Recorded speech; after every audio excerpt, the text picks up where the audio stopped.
dia a todas e a todos. É uma grande satisfação estar podendo aqui apresentar falar desse tema, que eu considero um dos temas mais importantes para compreender o atual quadro em que nos encontramos. Acho tão importante que esse é o meu tema de doutorado, então isso é uma parte da minha pesquisa. E, bem, sem mais delongas, vamos lá. Bem, o fundamentalismo cristão, ele é um movimento autoritário, sectário, e ele, ao contrário do que tenta parecer, ele é muito mais do que um movimento religioso. Ele é um movimento que articula religião, política e economia. O seu projeto final, né, a sua grande missão, a sua grande ambição é uma teocracia liberal conservadora.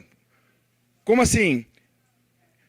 A ambição dos fundamentalistas é instituir uma sociedade que tenha a Bíblia como autoridade máxima, como lei maior, uma leitura da Bíblia muito particular, que só considera o certo, o que eles consideram, uma leitura que considera a Bíblia como infalível, como um livro portador de verdade histórica, e aí eu estou dizendo que é o seguinte, que a gente tem que aceitar o Gênesis como verdade, tem que aceitar o nascimento virginal de Jesus Cristo como verdade. E todos aqueles anjos também. Pois é. Mas veja só, não para por aí, porque, em verdade, o fundamentalismo, ele sempre se apoiou e sempre se articulou, e, como eu vou mostrar para vocês, de uns anos para cá, ele se porta como uma das principais vozes do projeto burguês de uma sociedade liberal conservadora. Pode parecer contraditório, mas a gente tem uma sociedade que é liberal, ao ponto de não temos direitos, deixa a acumulação correr solta, e conservadora no sentido de que as autoridades, e aí, do marido, do pastor e do político de turno, elas são inquestionáveis e eles podem, inclusive, usar da violência para exercer essa autoridade. O fundamentalismo cristão, ele sempre esteve apoiado e associado ao grande capital. O nome fundamentalismo, inclusive, ele vem da obra, eu acho que ficou pequeno aí, não sei se todo mundo consegue ler, mas tem... O primeiro nome que está ali é Os Fundamentos. É o nome de uma obra em inglês que possui 95, são 12 volumes, 95 artigos, cuja publicação e distribuição...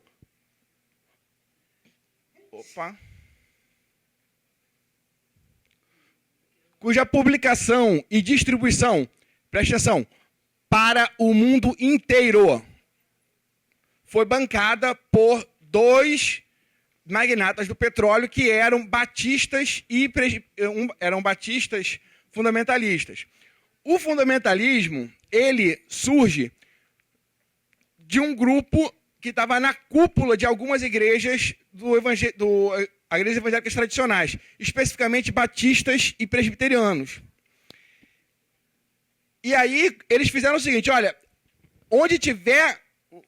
para onde você conseguir o nome, o endereço de um pastor e de uma ACM, a Associação Cristã de Moços, que o pessoal do Village People até debocha. Então, justamente, todas as ACMs do mundo, todas as igrejas do mundo que eles tiveram o endereço, eles enviaram um exemplar de cada um dos volumes. Vocês imaginam o quanto de capital que precisava já para isso.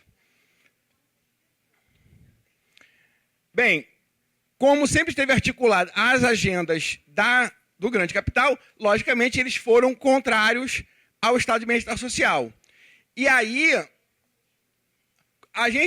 quando a gente pensa assim, na crise do sistema de bem-estar social, do sistema fordista keynesiano, tem um aspecto particular que fez com que os neoconservadores, e dentro dos neoconservadores, a fração fundamentalista encampasse o projeto.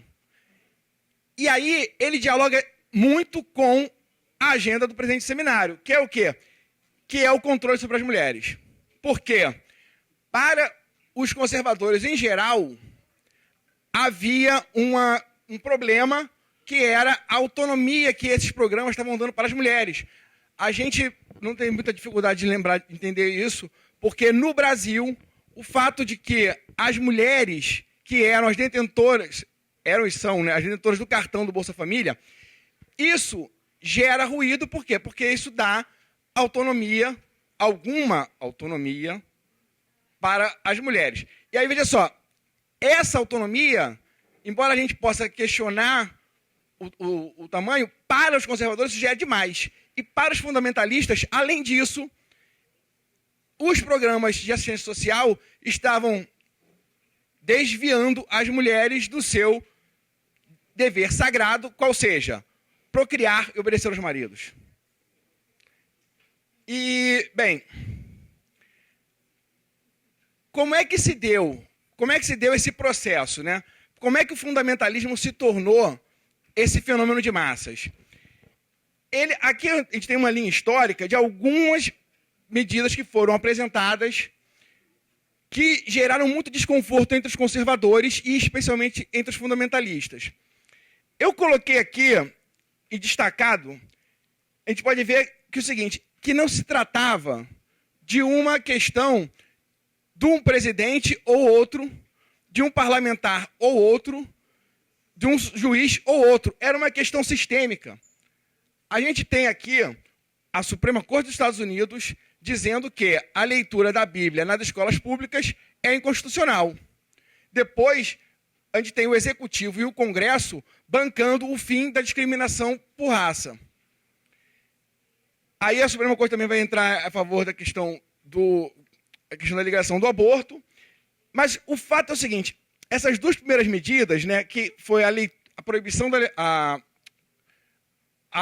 considerar inconstitucional a leitura da Bíblia nas escolas e a lei anti-segregação, elas criaram um universo particular apoiado no racismo e no fundamentalismo. Já explico. Com a proibição da Bíblia, com a proibição da leitura da Bíblia nas escolas, muitas famílias conservadoras e fundamentalistas tiraram seus filhos das escolas públicas e foram para a rede de escolas fundamentalistas que já vinha se constituindo desde os anos 20.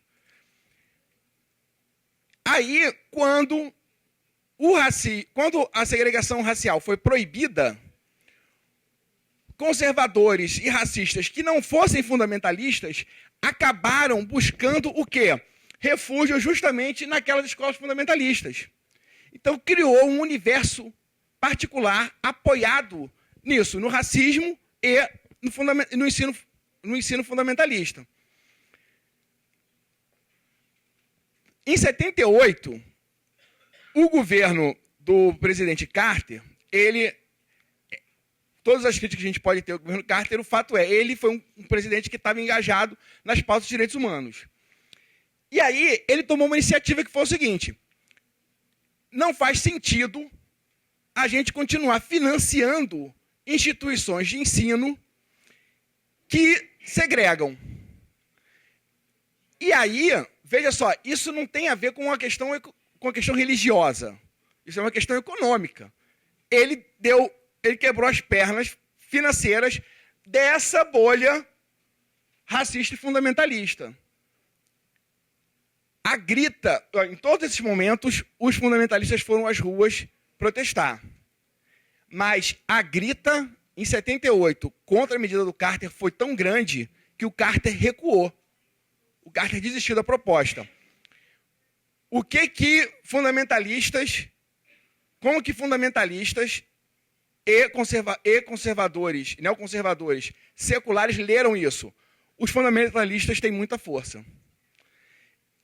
E aí, eles perceberam que o seguinte, a contra-revolução neoliberal que os neoconservadores e os neoliberais queriam implementar, ela estava precisando de força social. E eles não tinham essa força social. Quem foi que conseguiu isso para eles? Foi justamente os fundamentalistas. Aí, tem o seguinte.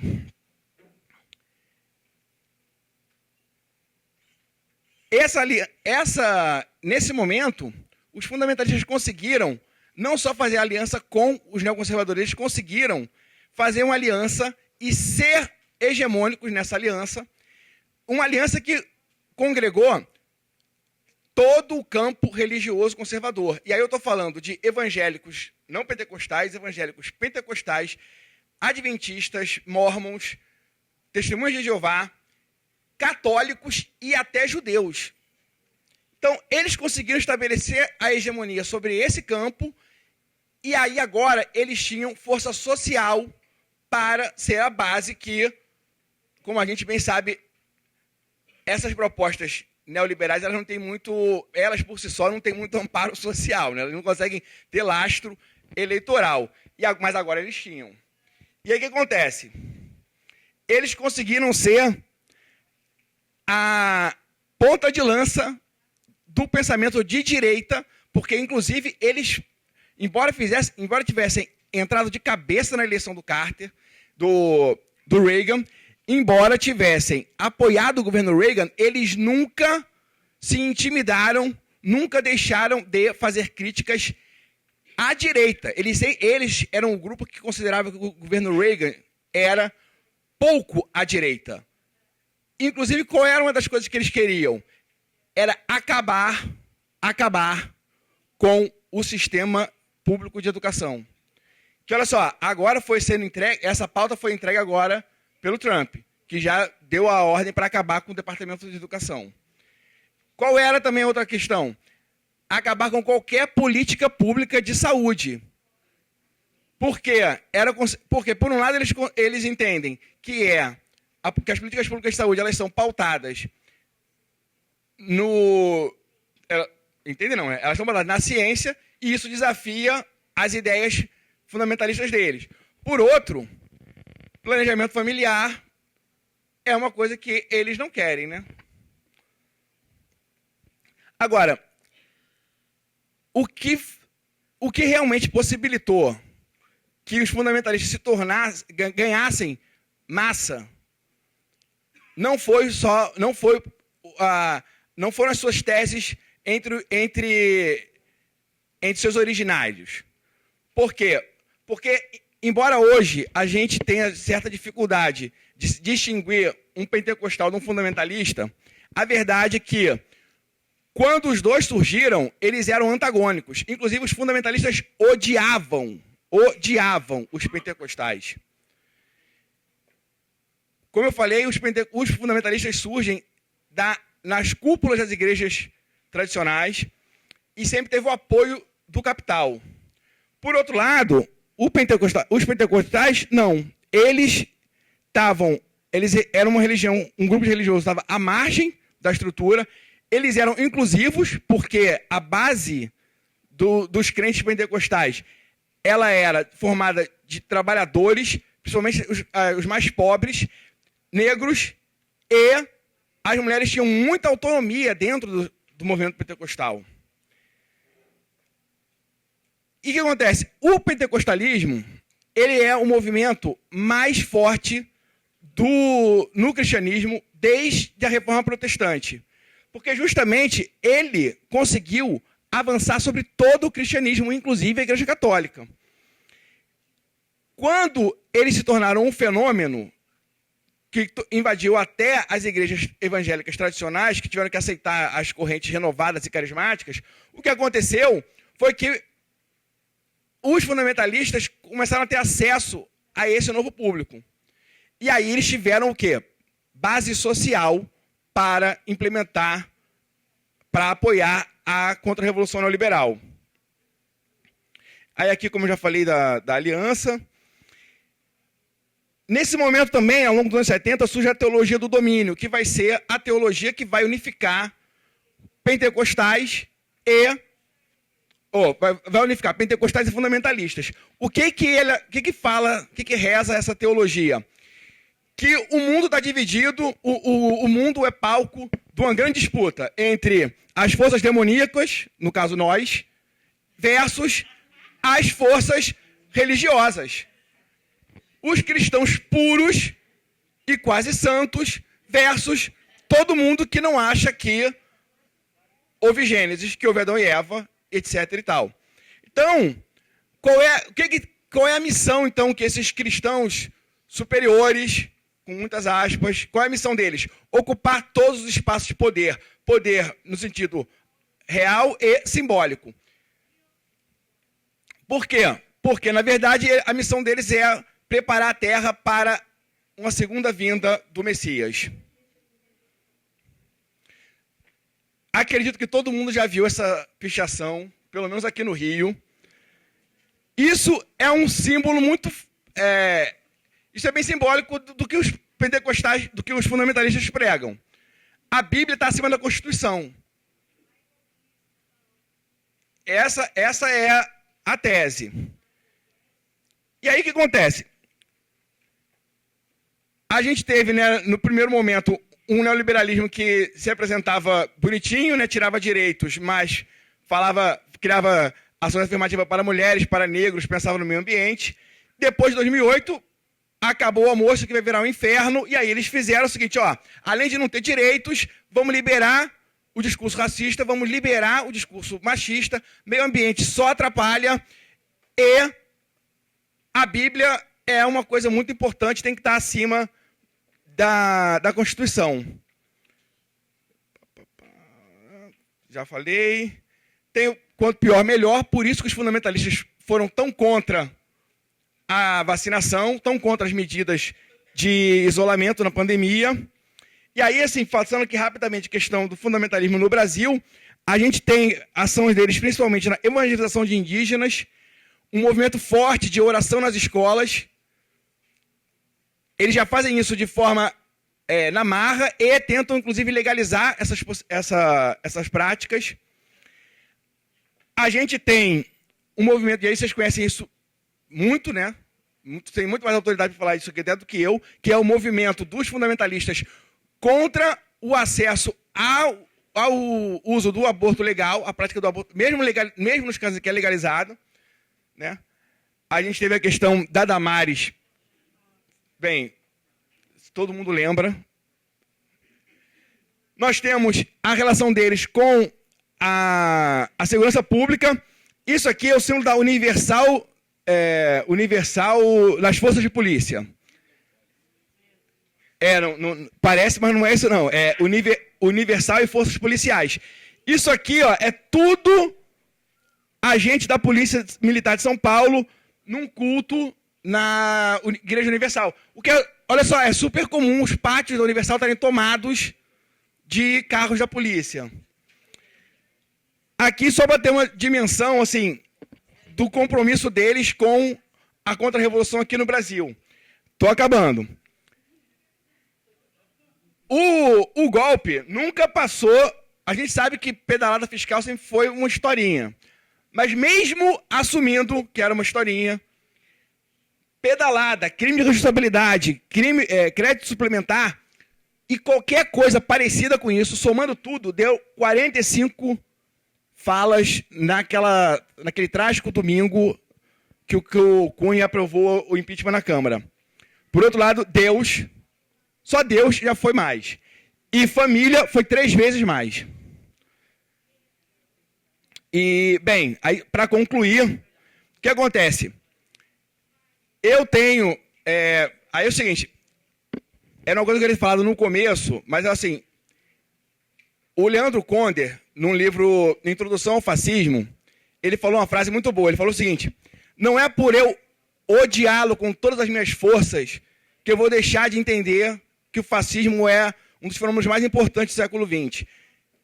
Vou falar parecido. Não é por eu abominar, o fato de eu abominar o fundamentalismo não faz eu poder não reconhecer que ele hoje é uma das forças mais importantes do século XX e do século XXI. E olha só, eu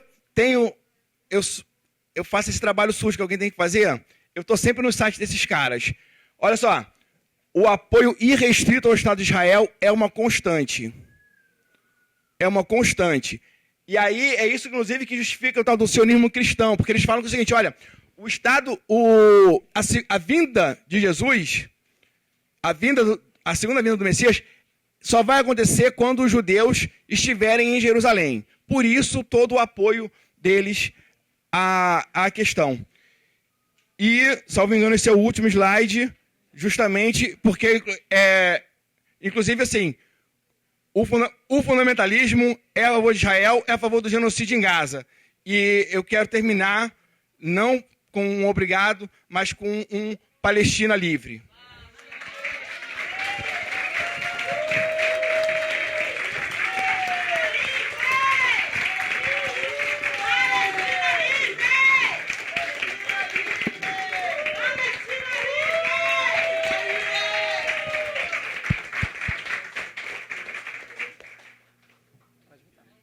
Então, bom dia para todas, né?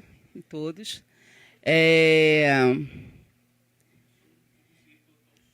Não tem som?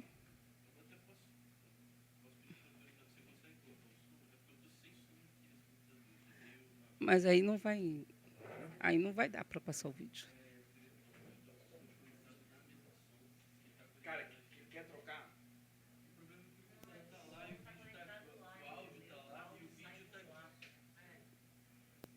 Bom, eu trouxe 2 videozinhos bem curtinhos. Aí me quebrou. 2 videozinhos curtos. Que quando o Mateus ele vem falar da tese dele do fundamentalismo, eu venho falar do que sofremos com esse fundamentalismo, né, nos nossos territórios. Né? Eu sou de comunidade tradicional, sou uma mulher de terreiro.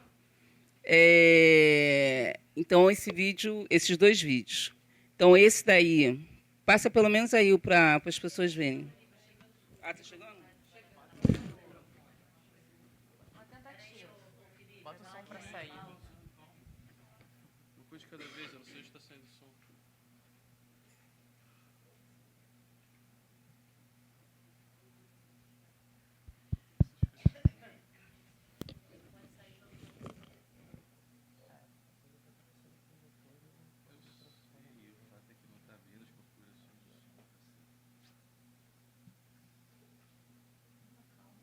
Bom, um vídeo é sobre a mãe Carmen.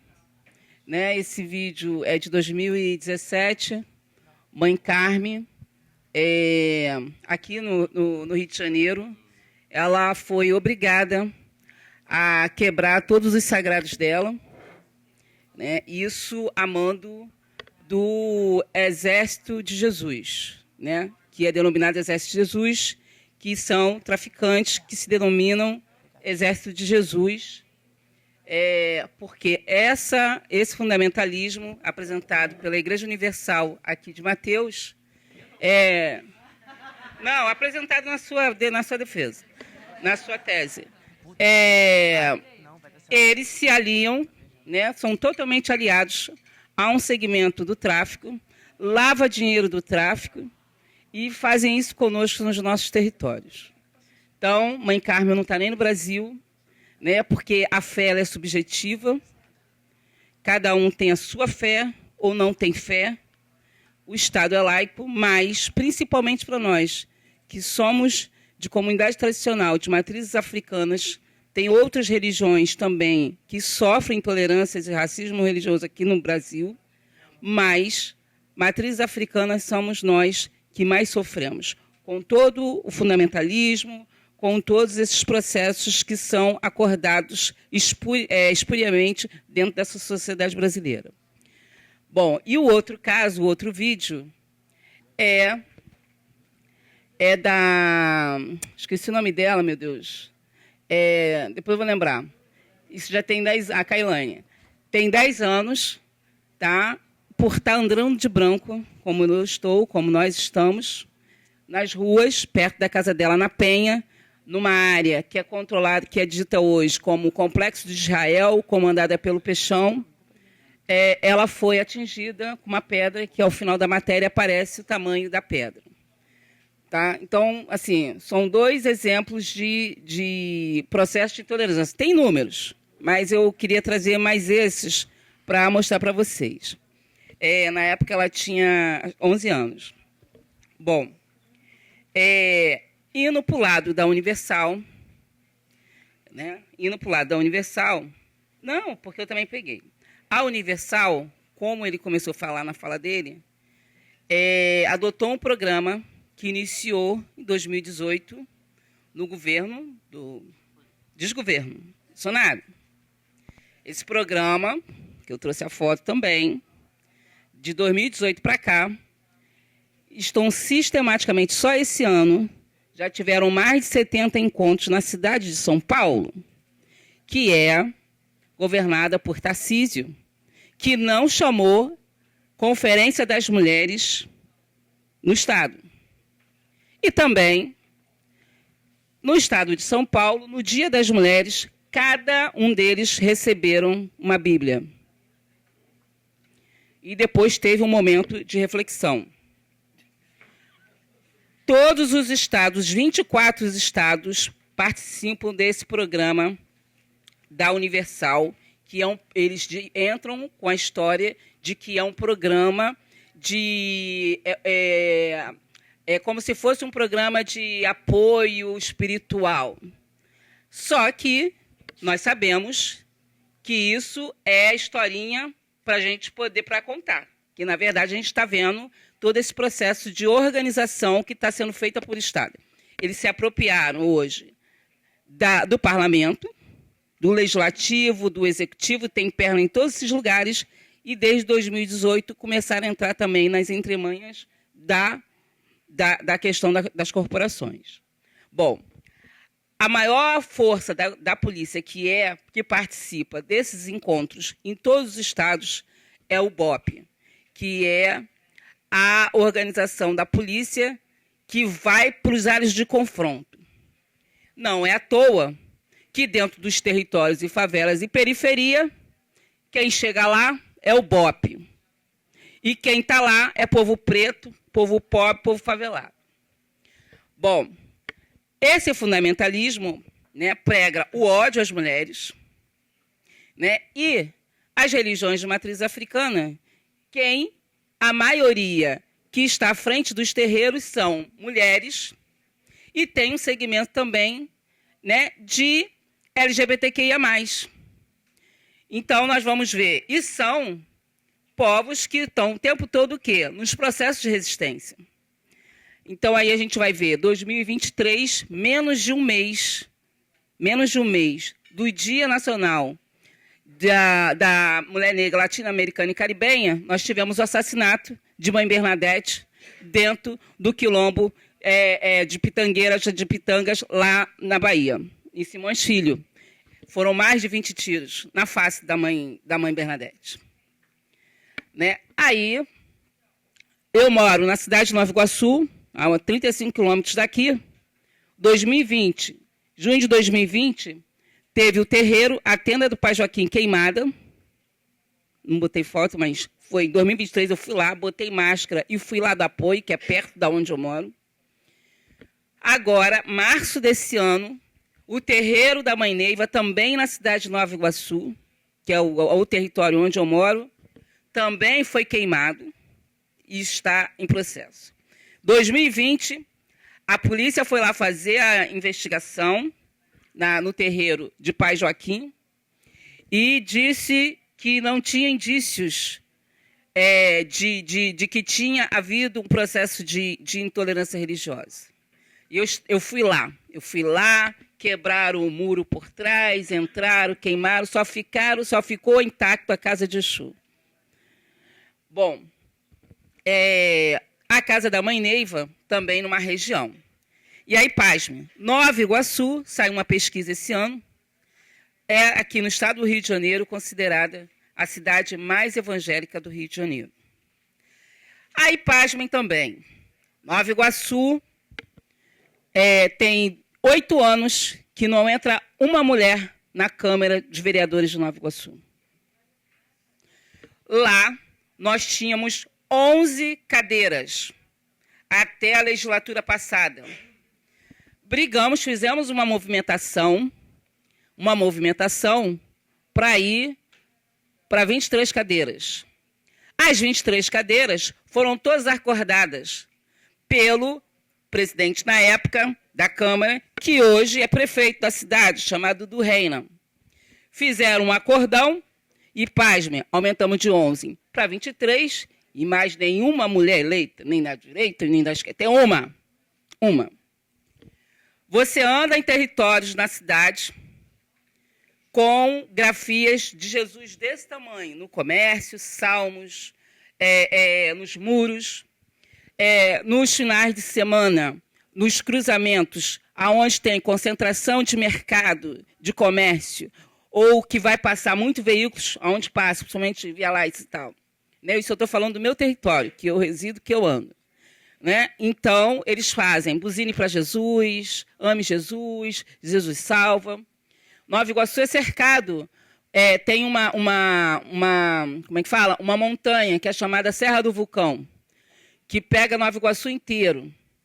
Se você andar pela estrada de Madureira, em vários pontos dessa serra lá em cima está escrito, só Jesus salva.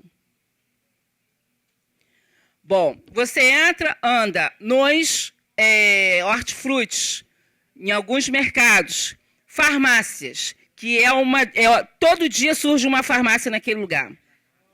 Todos os dias, lavagem do dinheiro. Todos os dias surge farmácia. Gente, daqui a pouco vai ter mais farmácia do que gente.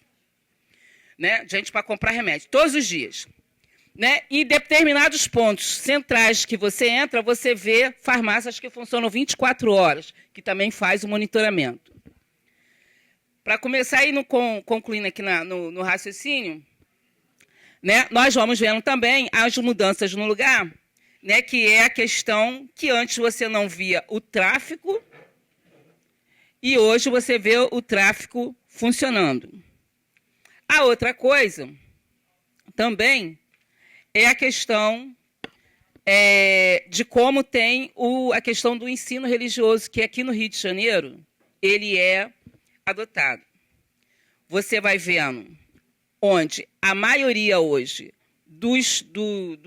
como é que fala? Das escolas, né? Você tem, principalmente na Baixada Fluminense, você tem inúmeros casos, incidências de práticas de intolerância religiosa dentro das escolas, né? Combinado com práticas de racismos também, né? Em relação às crianças que são de terreiro, as crianças que têm que passar por um processo que volta das aulas, e a gente tem alguns processos que a gente tem que estar passando, pelo menos por 90 dias, quem é de terreiro e é iniciado sabe, né? E isso não é respeitado. Inúmeras outras coisas. A outra coisa também é a expulsão dos territórios, dos nossos terreiros. Nós tivemos, por exemplo, tem aqui o Paiquil, o terreiro dele está avaliado em 1.500.000, dentro da Cidade Alta, e ele teve que sair. Não pode tocar terreiro na área da região, dali do complexo da Penha, que é considerado o complexo de Israel, você não pode andar de branco. Não pode andar de branco. Você não pode estender roupa branca. Então, assim, esse fundamentalismo, ele está organizado, porque a Igreja Universal lava dinheiro do tráfico. Lava dinheiro do tráfico. E, combinado a isso, tem aí também, por conta desse fundamentalismo, mulheres, lideranças de determinadas denominações fundamentalistas de determinadas igrejas que têm poder de fala, fazendo uma movimentação de contrafeminismo. Né? E aí esses contrafeminismos vai dizendo que é o bom endeusar as mulheres. Aí, tudo que a gente fez até hoje, desconstruindo na sociedade a nossa posição enquanto mulheres, que temos que construir a nossa independência, que o espaço privado tem que ser o espaço privado tem que ser organizado espaço por homens e por mulheres, elas vão todas na contramão, falando tudo ao contrário. Uma outra coisa que eu tenho observado também, né? Nós tivemos aqui, recentemente, a gente que é aqui do Rio, um encontro com 85.000 mulheres das Assembleias de Deus.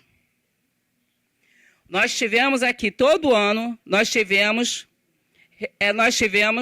no Maracanã, nós tivemos Marcha para Jesus, aqui no estado do Rio de Janeiro, 300 mil pessoas reunidas.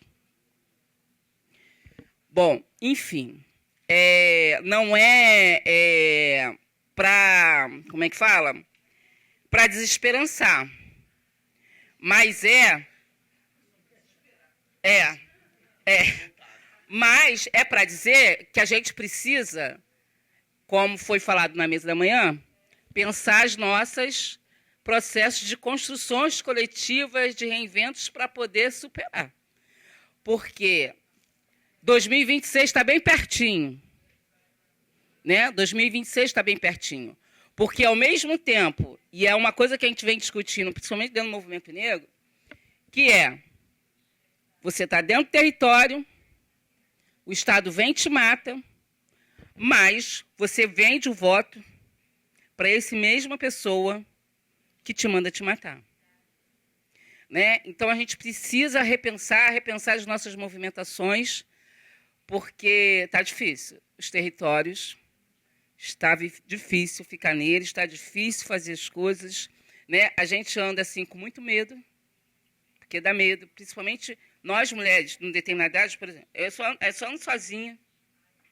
Né? Então, está muito difícil. Obrigada.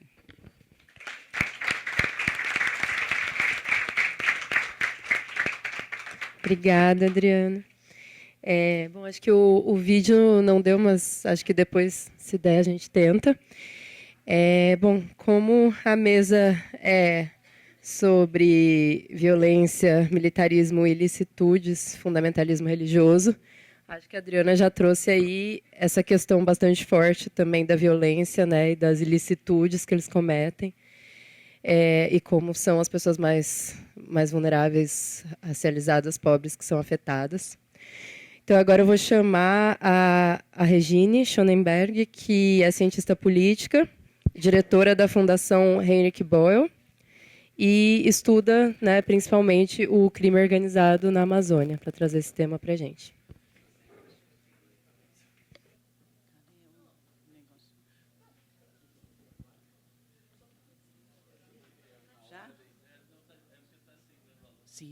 Então, bom dia, muito obrigada pelo convite, é muito legal. Então, o que eu vou contar é um pouco longe da questão religiosa, mas liga com isso. Né? Então, não é a minha área de pesquisa, mas para contextualizar, quando eu comecei a pesquisar na Amazônia nos anos 80, todas as aldeias, todas as cidades onde nós fomos, tinha a CPT, Comissão Pastoral da Terra, e a Igreja Católica muito ativa em lutas pela terra, em formar grupos de mulheres e de jovens e tal. Se você faz a mesma viagem hoje em dia, só tem Assembleia de Deus. Em cada pequena aldeia da Amazônia tem um prédio em azul claro, Assembleia de Deus. Então, isso também se distribuiu muito, mas não é a minha área de pesquisa. Então, essa violência contra terreiros, eu ainda não notei nas minhas viagens, mas o que já fica evidente desde que o Comando Vermelho e o PCC entraram são atividades com as igrejas mais fundamentalistas nas cidades, né? Na área rural menos. Então, eu vou falar a pergunta que eu acho muito importante é o que produz ilicitudes, o que é ilegal. Né? Então, ilegalidade é algo que a sociedade define. Né? O que é ilegal aqui não pode ser ilegal em outro contexto. Tem poucas coisas que sempre são ilegais.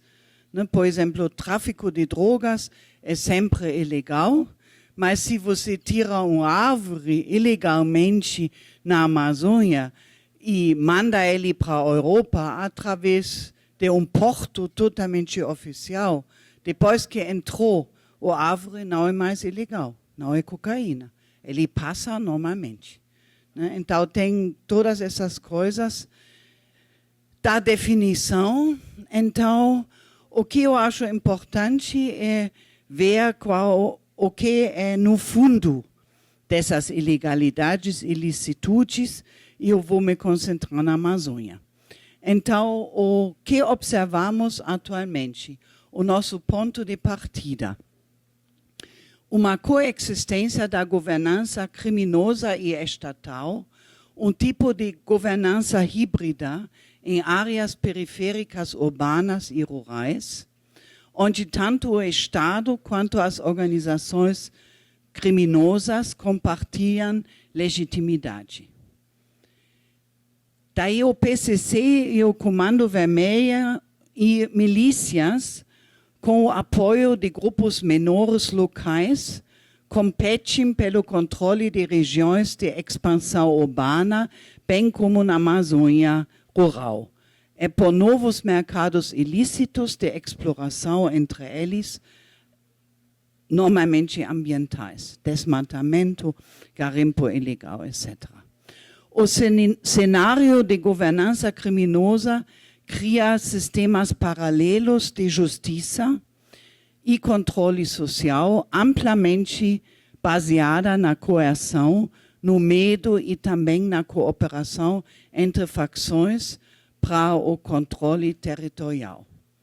Então, antigamente, até, digamos, 2012, 2014, não tinha facção, tinha gangues, né?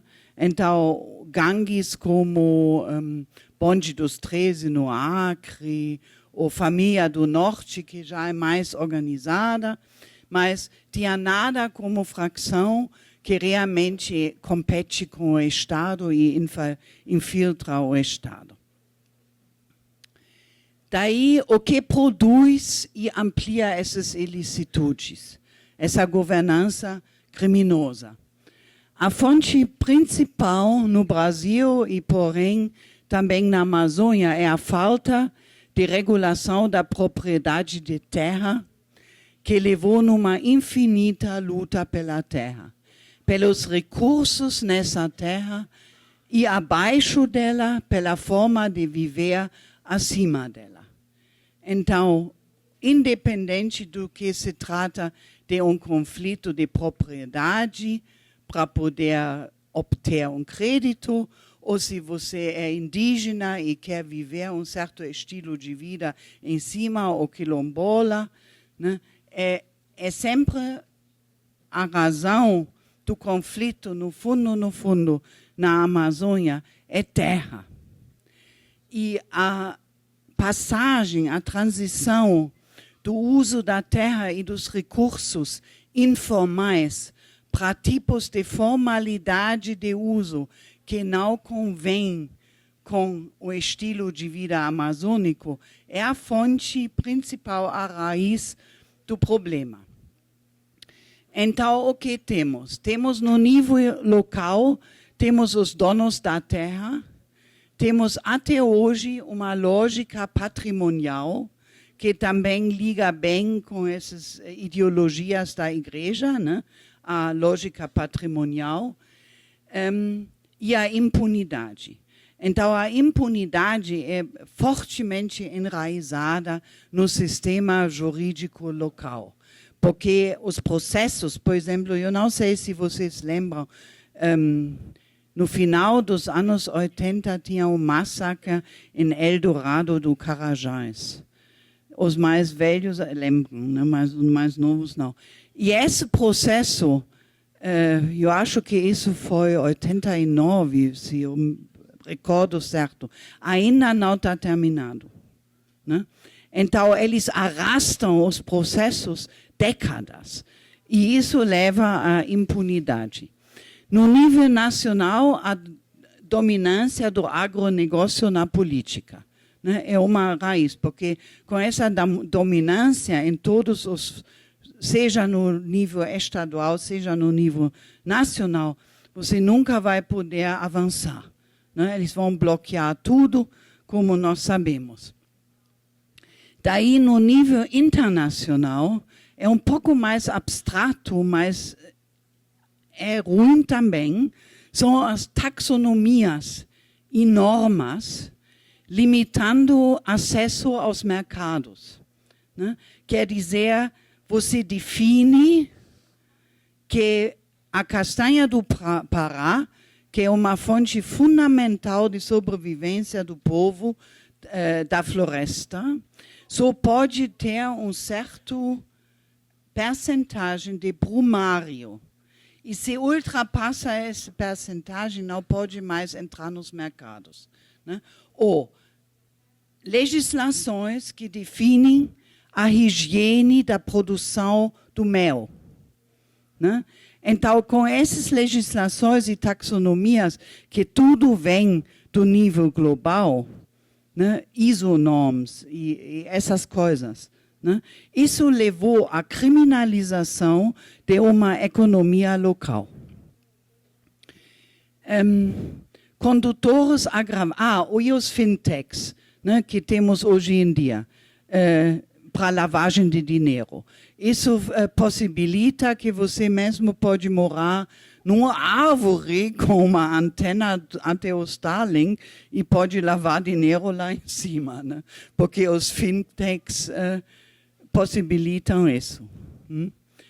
Daí, condutores agravantes são rotas de tráfico de drogas, lavagem de dinheiro e poder de corrupção, né? O poder de corrupção, só para vocês imaginar, para um traficante de cocaína que quer passar um juiz, ele pode dar para esse juiz $1 milhão, sem problema, né? Não é nada que vai atingir esse traficante muito.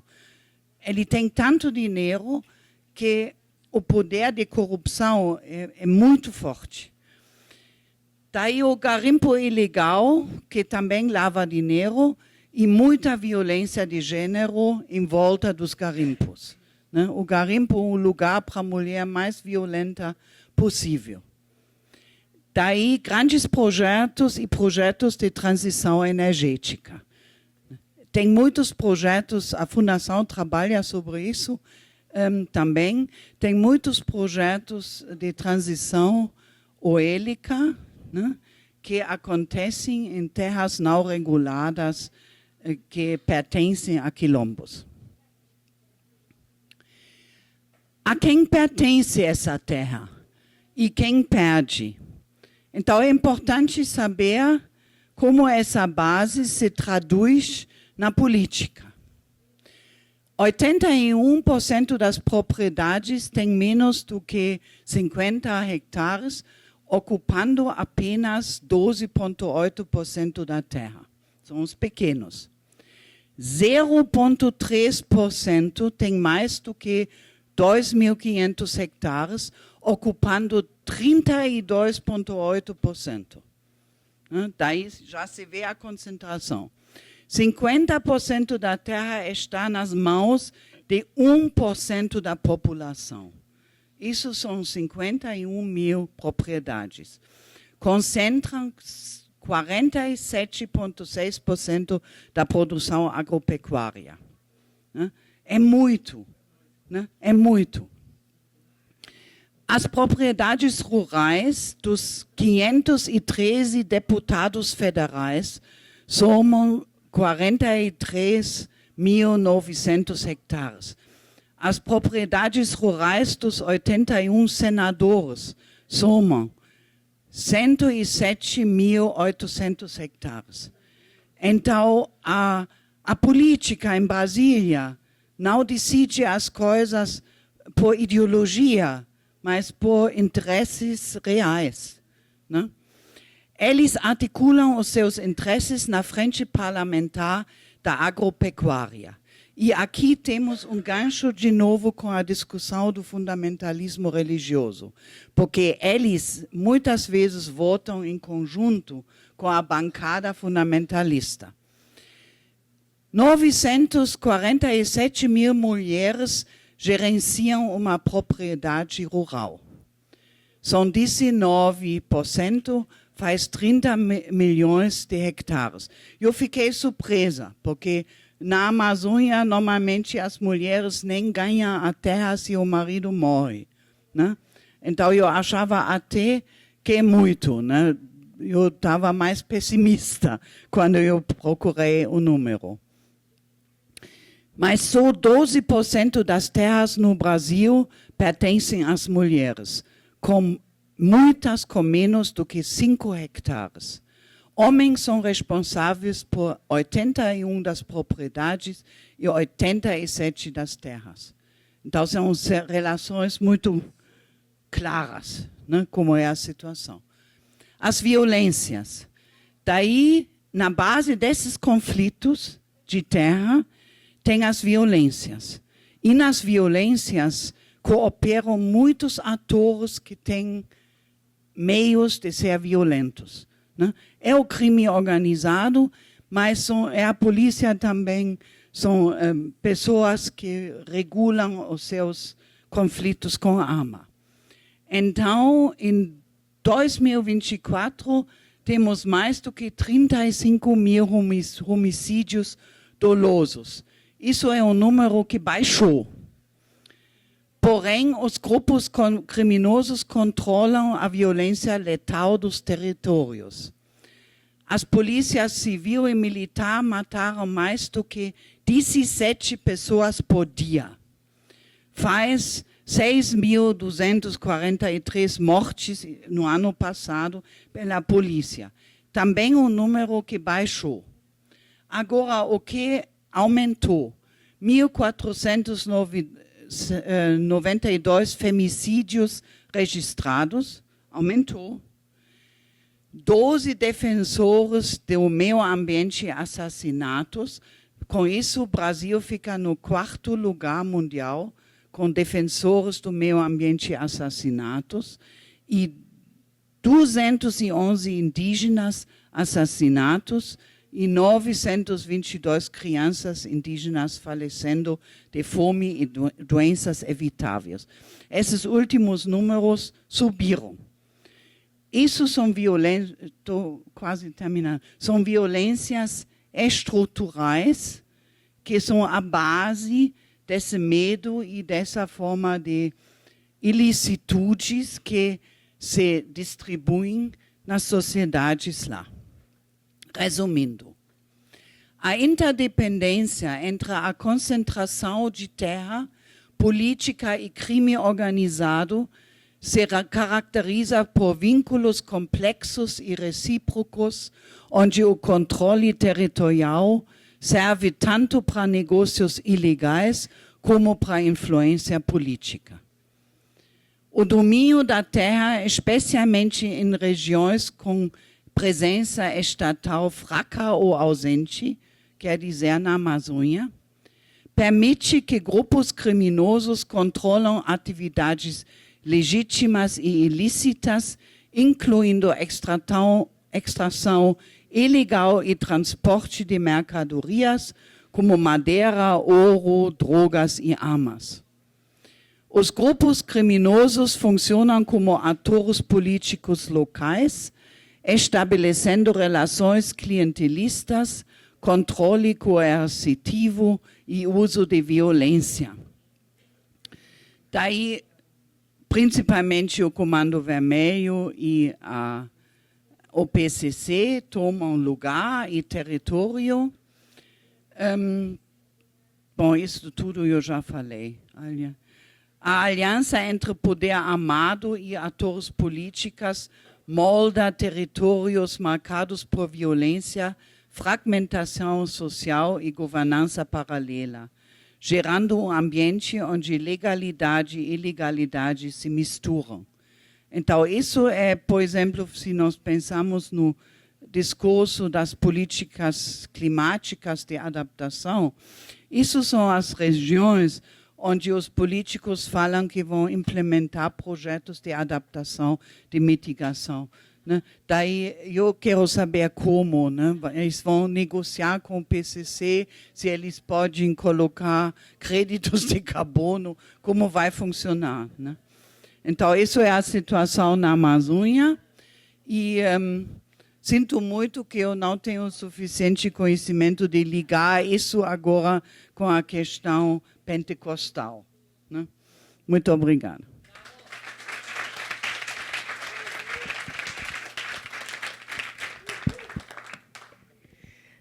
Agora eu vou passar a palavra para Celeste Perosino, da Argentina. Bueno, buenos días.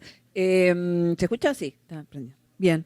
Bueno, voy a empezar retomando algunas ideas de ayer y bueno, y algo que dijo Regina recién que me viene muy bien para hilvanar un poco lo que les traía hoy. Yo trabajo específicamente con femicidios, violencias letales y búsqueda de personas desaparecidas. Trabajo esa intersección, me interesa mucho lo que es esta intersección entre desaparición y violencias letales que bueno, en nuestro país, en Argentina, no está fuertemente trabajado. Entonces, ayer salieron dos ideas que me parecen potentes para comenzar. Por un lado, la idea de la necesidad de los diagnósticos que Graciela traía cuando abrió el panel de la mañana, el día de ayer. Y si tenemos que hablar de diagnósticos para generar políticas públicas, incluso políticas desde nuestras organizaciones de autocuidado, digo, ahí empezamos con un problema muy grande, ¿no? La ausencia de datos y de datos de calidad sobre cómo nos atraviesan las violencias a las mujeres, a las lesbianas, a las personas trans, es uno de los déficits más importantes que tenemos y que claramente explican la deficiencia y la impericia o la poca asertividad que puede tener cualquier política pública o incluso una política de autocuidado con respecto a las violencias de género. Entonces, si yo me tengo que preguntar, digo, ¿con qué datos puedo generar una política pública en materia de prevención de las violencias letales y de la desaparición que atraviesan a las mujeres? Diría que casi en la Argentina no tengo ningún dato de calidad. Y esto no es producto del último año y medio de un gobierno negacionista, como es el gobierno de Javier Milei con respecto a las violencias de género, sino que es una deuda de la democracia, ¿no? Así como la Argentina ha tenido un gran avance y es un paradigma en lo que es la identificación, la búsqueda de personas desaparecidas durante nuestra última dictadura cívico-militar. Esa experiencia de reconstrucción no se ha aplicado, no se ha repensado y no ha tenido el mismo impulso con respecto a otras manifestaciones vinculadas a la desaparición y mucho menos de niñas y de mujeres. Y esto no es un problema solo de la Argentina, es un problema regional. Y entonces, si tengo que abrir con alguna pregunta, bueno, ¿qué es un buen diagnóstico en esta materia? ¿Cómo se hace? ¿Con qué datos? Y ahí me pregunto, ¿no? ¿Cuántas mujeres hoy se encuentran desaparecidas en nuestro país, en la Argentina y en la región? ¿Cuáles son los grupos que están desproporcionalmente representados? ¿Cuáles son las principales causas de desaparición? ¿Y cuál es la prevalencia de la violencia en la desaparición? Porque no toda desaparición está vinculada con un hecho de violencia. Estas son todas preguntas que el Estado argentino no puede responder, no tiene información, no la ha generado. Y entonces podemos decir que si uno necesita un diagnóstico de calidad para poder intervenir en una realidad, mal podemos creer que el Estado argentino alguna vez intervino sobre estos fenómenos con algún grado de asertividad. Y ahí me parece que otra de las ideas que fueron saliendo y que trajo ahora Regina también, es la idea de la interseccionalidad. Si no reconocemos que no todas las violencias nos atraviesan de igual manera a las mujeres, a las lesbianas, a las trans, mal podemos generar una política de manera asertiva, ¿no? Entonces, ahí reconocer que los niveles de riesgo que tenemos las mujeres, las lesbianas y las trans son diferenciales de acuerdo a nuestras trayectorias de vida. Y bueno, Regina hablaba, bueno, estar viviendo en determinados territorios nos exponen o expone a las mujeres a mayores niveles de violencia, bueno, si no reconocemos que esas trayectorias vitales explican parte de las violencias que sufrimos, bueno, estamos saliendo de un mal punto de partida. En Argentina, nosotras estamos... pasamos, bueno, este año cumplimos 10 años del primer Ni Una Menos. Bueno, sabemos que desde a partir de 2015 el Estado argentino se vio en la obligación de empezar a dar algún tipo de respuestas con respecto a las violencias que atraviesan a las mujeres. Y estos 10 años de Ni Una Menos permitieron complejizar las lecturas sobre las violencias, ciertos desplazamientos de sentido con respecto a la desaparición. Nuestro país está muy atravesado con lo que es la agenda de la trata de personas y toda nuestra política pública de desaparición está vinculada a un delito específico, un delito que es federal, que es la trata de personas, y no se reconocen o no se ha generado política pública ajustada a otros tipos de realidades que se vinculan con la desaparición. Esto, desde el movimiento de Ni Una Menos, y en estos 10 años se fue desarmando, se pudo ir complejizando esas lecturas de las violencias, se pudo empezar a hablar de otras manifestaciones o otras causales de desaparición. Sin embargo, el Estado argentino no ha generado una política pública en la materia que fuera ajustando o direccionando sus estrategias de prevención y de abordaje a esta multiplicidad de causas que pueden atravesar la desaparición de una mujer. Pasamos del 2015 hablando de desaparición y vinculando específicamente la desaparición de mujeres y de niñas a la trata de personas. Esto pregnó el sentido común. Esto todavía está vigente, aun cuando no hay un solo dato producido desde el Estado de calidad que dé cuenta efectivamente que la mayor causa de desaparición de mujeres y de niñas en nuestro país es la desaparición. Y cuando pasa esto, lo que pasa es que estamos invisibilizando un montón de formas de violencias cotidianas, donde la desaparición sí se manifiesta en la vida de las mujeres y de las niñas, pero que no necesariamente tiene que ver con el crimen organizado, con estas hipótesis de máxima, sino que tienen que ver con las violencias de género. Nosotros hemos tenido un Ministerio de las Mujeres los últimos años que no ha tenido ningún tipo de política pública con respecto a vincular las violencias de género con la desaparición. Hemos seguido amarradas a esta idea de que la desaparición se vincula exclusivamente con la trata de personas, y eso es un problema enorme a la hora de poder dar una respuesta asertiva. A mí me interesa acá hacer un punto en particular sobre qué datos tenemos sobre desaparición y violencias letales por razones de género en nuestro país. Es muy poquito lo que tenemos, y los datos que maneja el Estado argentino son discrepan de una agencia a otra, ¿no? Entonces tenemos hoy como dato público el de la Corte Suprema de Justicia de la Nación, con todos los problemas que puede tener este dato, que tiene minada la confianza porque nadie cree en la justicia argentina como un resorte como para poder dar respuesta asertiva a las violencias que nos atraviesan. Sin embargo, es el único dato que hoy está vigente en nuestro país después del apagón informativo que implementó el gobierno de Javier Milei. Entonces, hoy sabemos que alrededor del 12% de las víctimas de femicidio de Argentina estuvieron atravesados o fueron femicidios que estuvieron atravesados por una desaparición. Esto habla de 150 víctimas y es el dato que pudo construir entre 2020 y 2023 la Corte Suprema de Justicia de la Nación. Ahora, cuando nosotras, y yo cursé este año, principio de año, un pedido de información pública al Sistema Federal de Búsqueda de Personas, que es política pública exclusiva y casi única que hay en el país sobre búsqueda, y le pregunté, bueno, ¿cuántas mujeres tienen registradas como desaparecidas víctimas del delito de femicidio?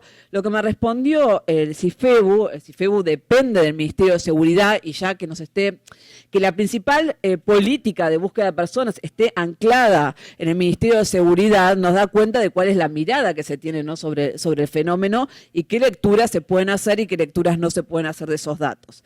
Lo que me informa, o lo que me ha informado el CIFEBU, es que entre años 2020 y 2024 hay solo 36 casos de femicidios que fueron atravesados por una desaparición. Es decir, el Estado argentino, de acuerdo a la agencia donde vayamos a golpear la puerta y a preguntar, maneja datos muy discordantes y muy, muy diferentes.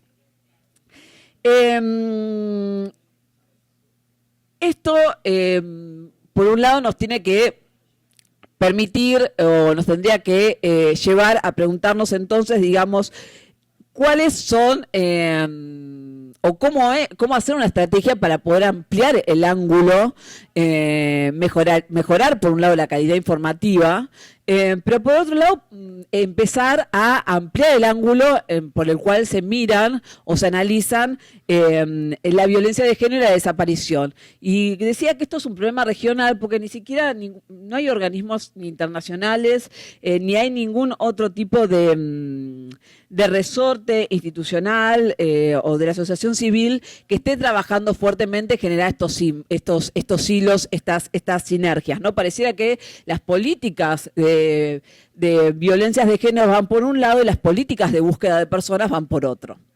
Y ahí es que necesitamos empezar a hacer lecturas como más complejas de este fenómeno. Entonces, bueno, por lo menos... ya 5 minutos fuera. Por lo menos identifico varios contextos que podemos pensar o varios ejes por el cual ampliar este ángulo para pensar la desaparición de las mujeres. Por un lado, los contextos de vulnerabilidad.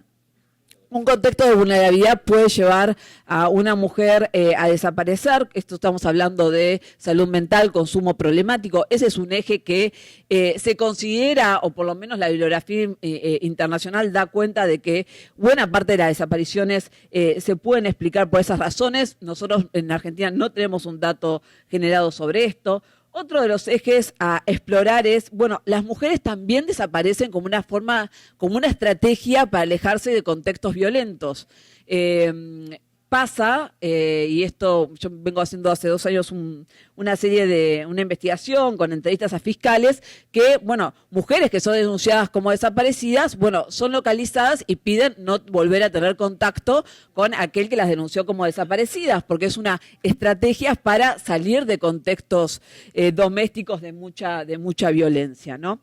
Ahora, ¿qué hace el Estado argentino una vez que identifica que una mujer desaparece eludiendo un contexto de violencia de género? Bueno, efectivamente nada, porque no produce ni siquiera información de calidad como para poder prevenir esas secuencias. El otro eje es que, bueno, la desaparición se puede vincular a un mecanismo directo de violencia, y estamos hablando de privación ilegítima de libertad, impedimento de contacto y retención, y finalmente las formas de violencia que ya están, que han construido la política pública más fuertemente en la región, que es la trata de personas, el femicidio y la desaparición forzada.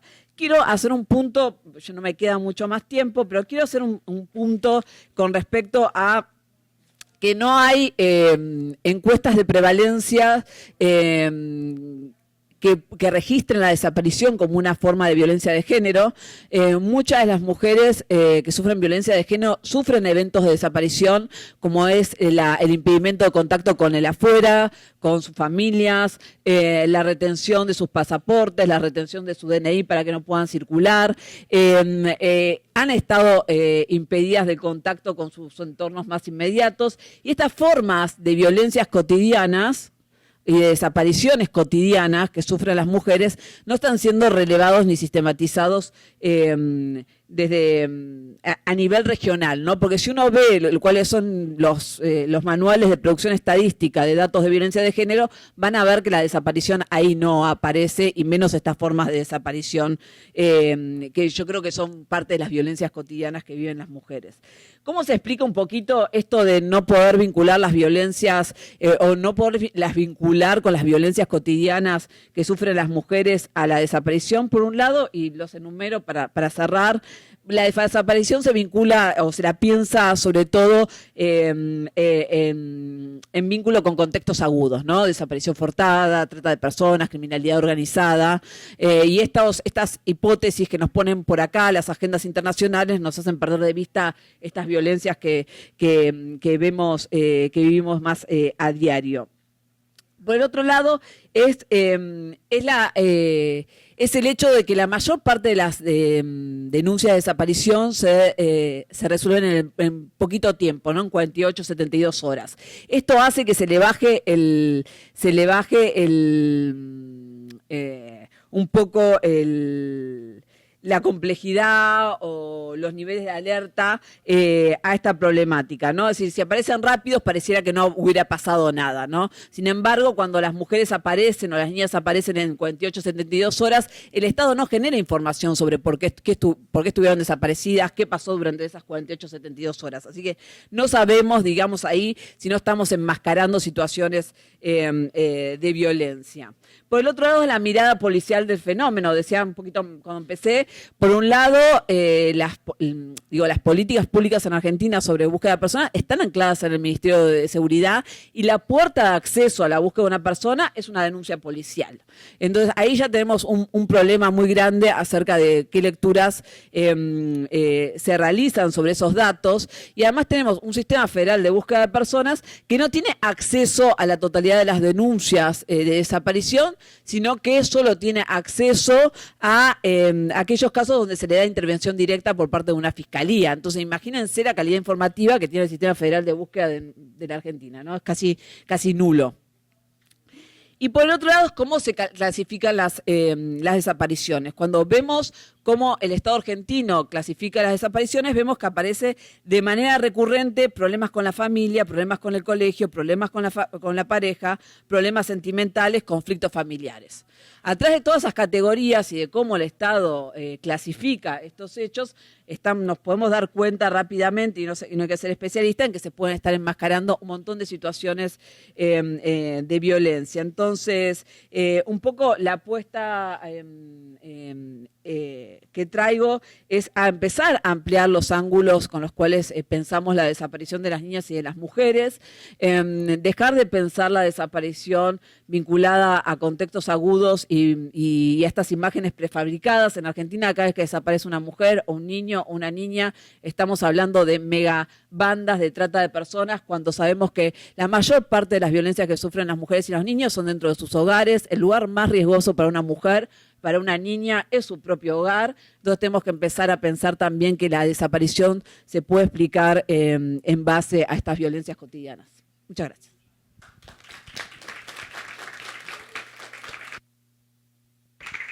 Obrigada, Celeste.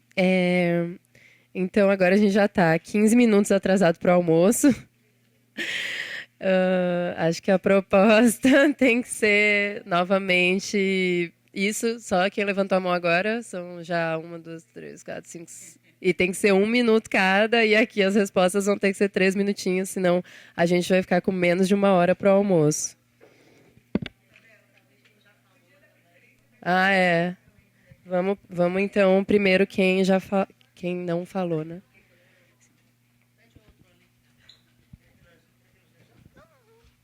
Quem é? Você já falou muito.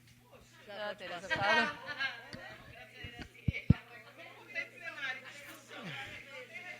Ô, gente. Bom que a Graciela faz essa censura aí. Ali gente, no, bom dia. No fundo. Pode começar? Bom, vou tentar ser bem breve aqui. Temas muito provocativos da gente falar de violência, né? E a benção, minha irmã, pelo dia que é de hoje, mas acho que é importante a gente pensar que quando a gente está falando sobre os fundamentalismos, a gente não está falando somente do segmento cristão evangélico. tem uma ramificação diversa e que, infelizmente, essa mazela ela se espalha em toda a América Latina e no mundo. Então, esses tentáculos que o fundamentalismo ele vai se articulando, eles são enormes. Mas eu quero focar nos nossos movimentos sociais, em como eles estão dentro dos movimentos, né? Dentro das comunidades quilombolas, onde a gente chega e está cheio de igreja e desarticula a luta pela terra, dentro do MST, dentro do MAB e de todos os movimentos. E aí a questão que eu acho, como a gente está nesse momento de pensar juntas um novo futuro, é como é que a gente cria possibilidades dos nossos encontros, das nossas expertises, institucionais, técnicas e, enfim, ancestrais também, para criar formas de diálogo com essas companheiras que estão dentro, que estão sendo vítimas, são reféns dessas igrejas e desses espaços religiosos, e aí não são só as igrejas, que fazem todo esse processo de violência. Isso pensando diretamente nas mulheres. Mas pensando que a gente precisa compreender o fenômeno dos fundamentalismos para além somente da questão religiosa, porque ela está diretamente atrelada com a questão econômica e política. Então, não é só a igreja. Às vezes, aquela igreja ela tem um testa de ferro, que não é pastor, que não é bispo, mas que está ali representando esses interesses dessas igrejas dentro desses territórios. Então, tem um processo aí de compreensão histórica, mas de trazer também para o nosso cotidiano e, principalmente, de criar estratégias de reação. Porque o que está acontecendo nos terreiros também acontece nos espaços dos povos originários. A gente, infelizmente, no Brasil, nos últimos anos, teve 3 casas de reza incendiadas no Brasil. E isso não é o pastor que vai e toca fogo. É o pastor que anima o seu fiel para ir lá e fazer. Não foi o pastor que tacou a pedra em Cailane. Foi alguém. Não foi uma pastora que tentou tirar o meu ojá quando eu me iniciei aqui no Rio de Janeiro, há 15 anos atrás. Foi um fiel. Então, há um processo aí também do processo educacional mesmo e da disputa da narrativa. Mas, para isso, a gente vai precisar falar outras linguagens, para além do que a gente fala entre nós, feministas, pesquisadoras, técnicas. A gente vai ter que reformular a nossa linguagem, senão a gente não dialoga com esse povo. Sim. Pessoal. Bravo, Ana. Olha, quem já minuto para as outras 4. que já falaram, então minuto. vamos com você. A Ana é especialista no assunto. Então vamos lá, 1 minuto.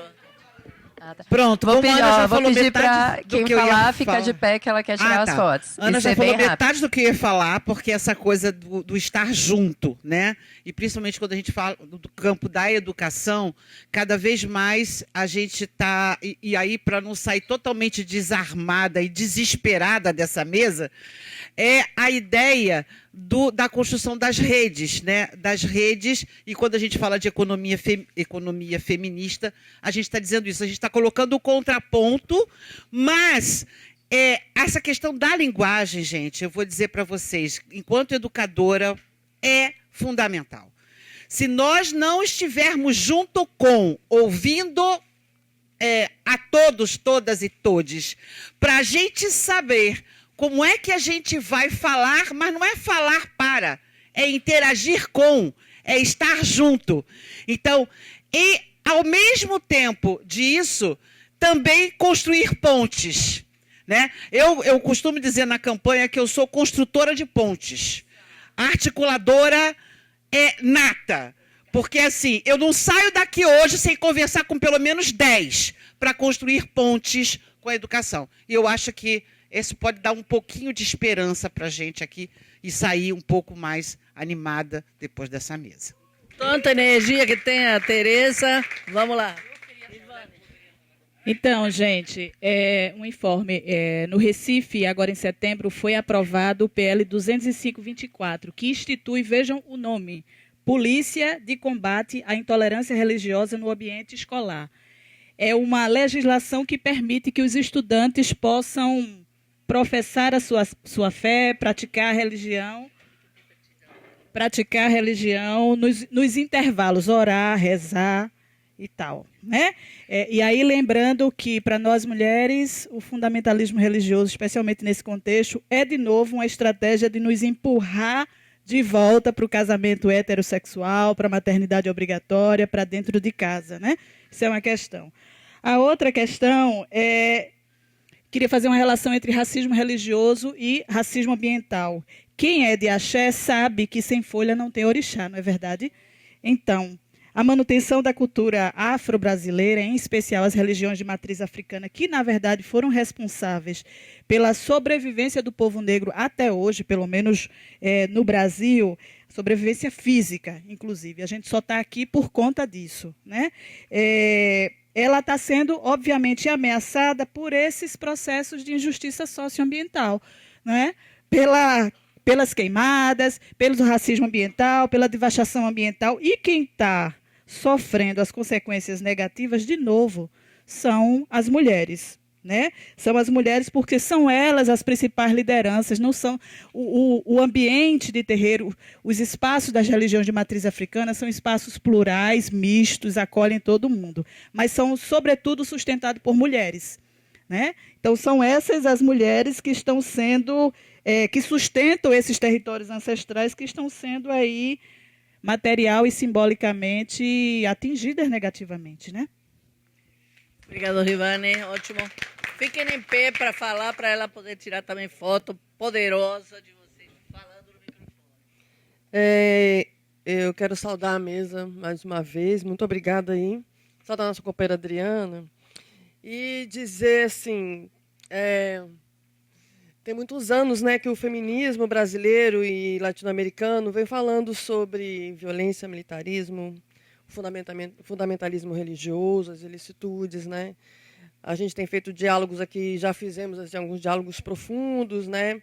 Com o próprio Iser, com a Nonia. Já estivemos dentro de uma ação que aconteceu uns 15 anos atrás, né? Chamado Movimento Estratégico pelo Estado Laico, que foi organizado pela plataforma DESCA, né, Brasil. E não rolou assim, né, de continuar o movimento. E hoje, vendo as novas linguagens, eu acompanho alguns perfis no Instagram, e aí a gente precisa também dizer que tem coisas boas que acontecem aqui nesse negócio, né?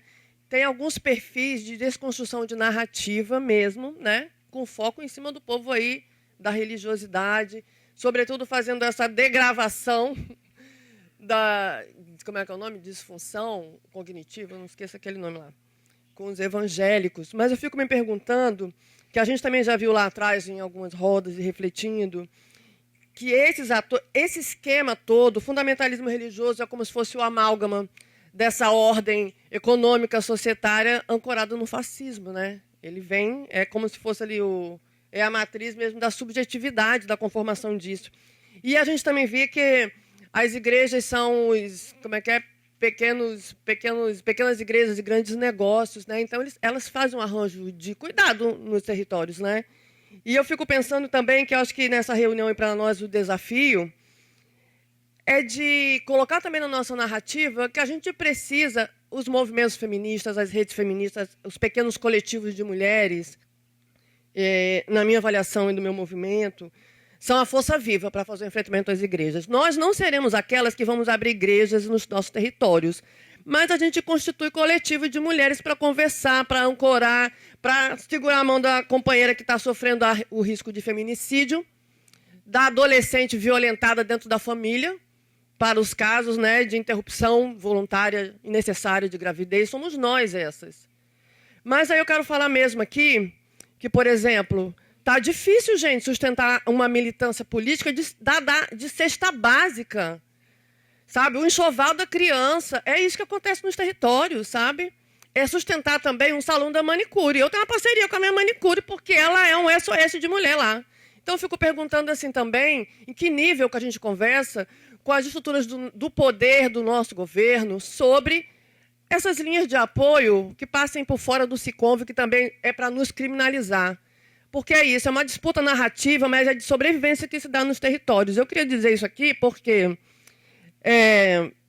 por exemplo, a Articulação de Mulheres Brasileiras não consegue aprovar R$1, gente. Estou falando mesmo quase um desabafo aqui. Porque tem um negócio da inovação, não sei o quê. E as redes do feminismo também estão ficando um pouco assim, porque não é só a gente se ressignificar na nossa estratégia política. A estratégia política é essa mesmo. É sustentar os coletivos e a ação das mulheres nas ruas e nos territórios, em cada esquina, é todo dia. Porque, assim, O fundamentalismo religioso, eu concordo contigo, a narrativa é para segurar a mão da companheira mesmo, sabe? E é isso, é o dia a dia ali, ó, enfrentando. Sabe, eu queria deixar com um pouco isso aqui, porque é um desabafo mesmo, né? Então, assim, obrigada aí pela escuta, gente, desculpe, mas é isso. Obrigada, João Lúcia. Tinha mais uma aqui. Bueno, de mi parte, con todo lo que he escuchado, situaciones diferentes en los territorios, pero con una misma problemática.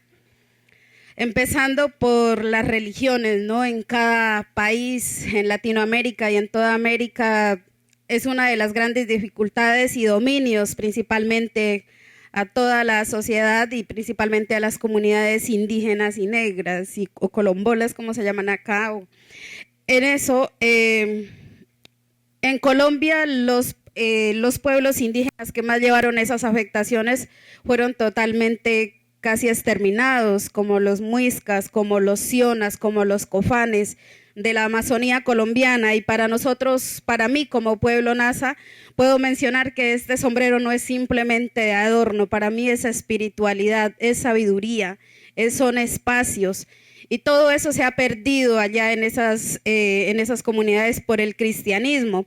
Y desde ahí hicieron borrar memoria, porque anteriormente y desde siempre, toda una vida y hace más de 500 años, quienes luchaban por todo eran las mujeres. Siempre estuvieron presentes las mujeres y en nuestros pueblos las llamamos caciques, cacicas. Ellas defendieron el territorio y los pueblos indígenas, y eso, la misma educación, el mismo cristianismo hizo que nos olvidáramos y no hiciéramos memoria. Nos enseñaron una historia que no es de nosotros. A nosotros decimos en Colombia que nosotros no fuimos encontrados, como lo hace ver la historia de Cristóbal Colón, como que descubrimos América, ¿no? Nosotros fuimos invadidos. Y desde ahí viene toda una violencia a los territorios, desde esas religiones, incluyendo que también viene desde ahí todo el resto de violencia que hasta ahora vemos en nuestros territorios, como el reclutamiento a las mujeres para los grupos armados y utilizadas desde todas las situaciones de violencia que hay en Colombia, y empezando que en últimas quienes más pagan los platos rotos seguimos siendo las mujeres, porque quienes dan a luz los hijos son mujeres, y para eso ellas tienen que parir hijos y no van a estar pariendo hijos para la guerra, y más sin embargo les toca por un Estado que quiere seguirnos gobernando. Y dejo aquí que algo que dicen las religiones y mencionan ellos que Israel es la tierra prometida, ¿no? Y esa es una manera de oposición también que ha dejado en las religiones para ver cómo nos siguen dominando. Y si fuera la tierra prometida, ¿por qué están causando tanto daño a Palestina? Entonces, son maneras de cómo nos han venido inculcando y lavando a la sociedad, y hasta acá sabemos que en la Biblia eso está diciendo.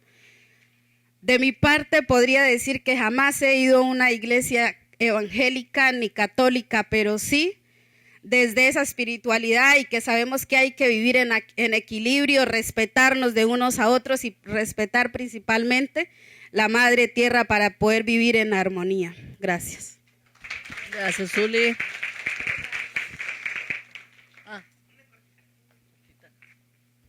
Gracias.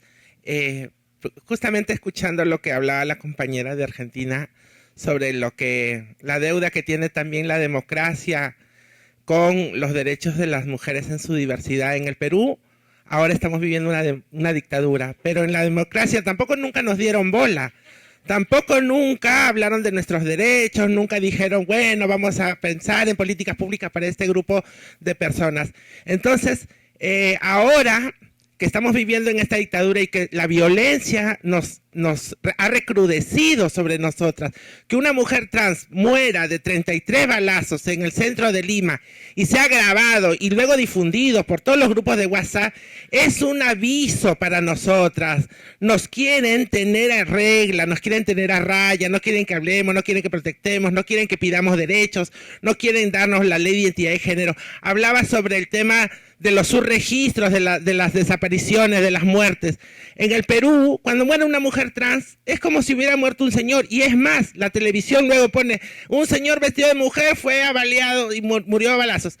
Es terrible la situación porque no tenemos la identidad de género, ¿no? Entonces, y todo esto en la dictadura que ahora estamos viviendo, que se ha recrudecido por el tema de los grupos evangélicos que están en el Congreso, que están arrasando con todos los pocos derechos conquistados que desde el feminismo se habían logrado durante la democracia.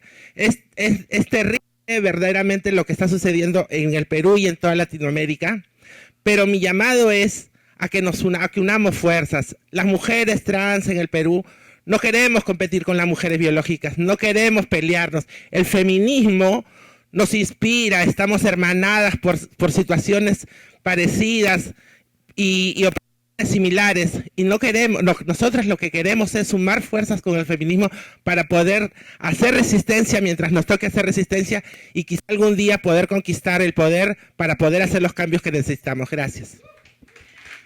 Poder para transformar, não para repetir. Agora eu vou pedir para a Lucy, mesa. Ni un minuto. Sí, una preguntita para Cele, que me parece que por ahí no te dio el tiempo, pero que cuentes la experiencia de la formación de la colectiva como espacio de autogestión de los datos frente al Estado, que por todas las exposiciones que estamos viendo de ayer, en la mayoría de los casos es cómplice de nuestras desapariciones, violencias y demás impunidades. Gracias, Lucy. Yo quería solo decir una cosa, que cuando yo hablé con Regine para convidarla, me encantó mucho, me gustó mucho y por eso la convidé, básicamente, bueno, porque conoce mucho del tema del crimen organizado en Amazonia, pero cuando ella me dijo que era un problema de la tierra.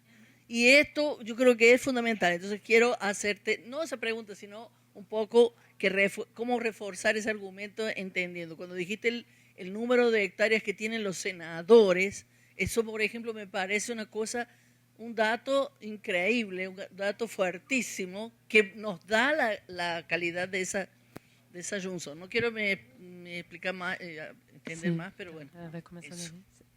Começa daí que o Matheus vai no banheiro. Sim, eu sei que é difícil, mas vou pedir para a gente tentar 3, 4 minutinhos, porque já estamos com menos de 1 hora de almoço.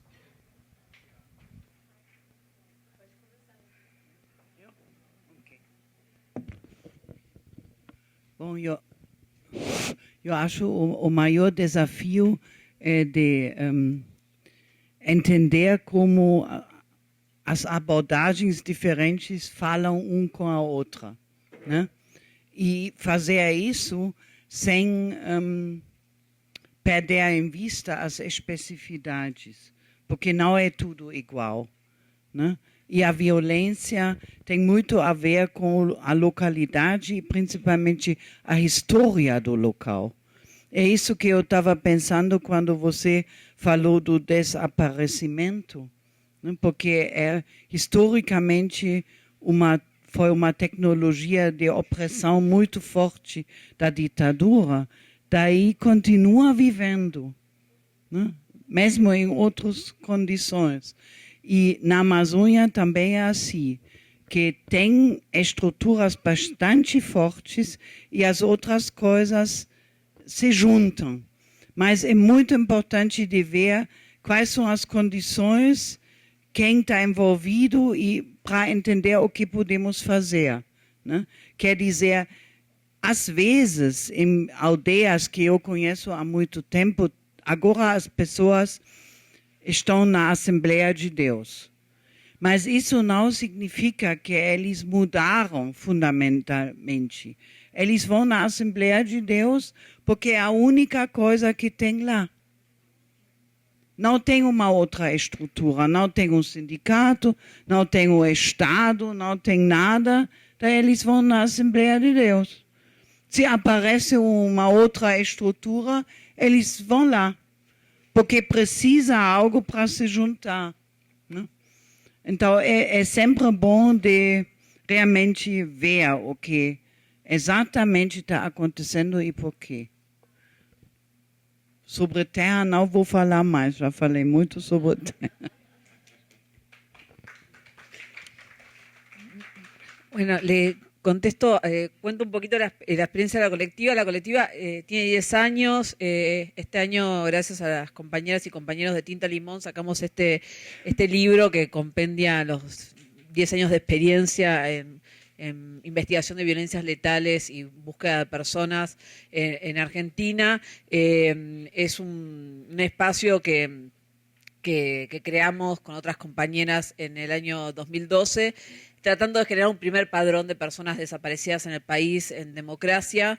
En ese momento atravesada fuertemente, como decía, por la agenda de trata de personas, lo que nos empezamos a dar cuenta es que cuando empezamos a recuperar esa información de manera conjunta con la Procuraduría de Trata y Explotación de Personas del Ministerio Público Fiscal de la Nación, más lento, y empezamos a investigar y a hacer llamadas como peritos en causas específicas de desaparición, lo que nos empezamos a dar cuenta era que no estábamos trabajando con contextos de trata de personas, sino que estamos trabajando con contextos de femicidios en ámbitos domésticos, de femicidios íntimos.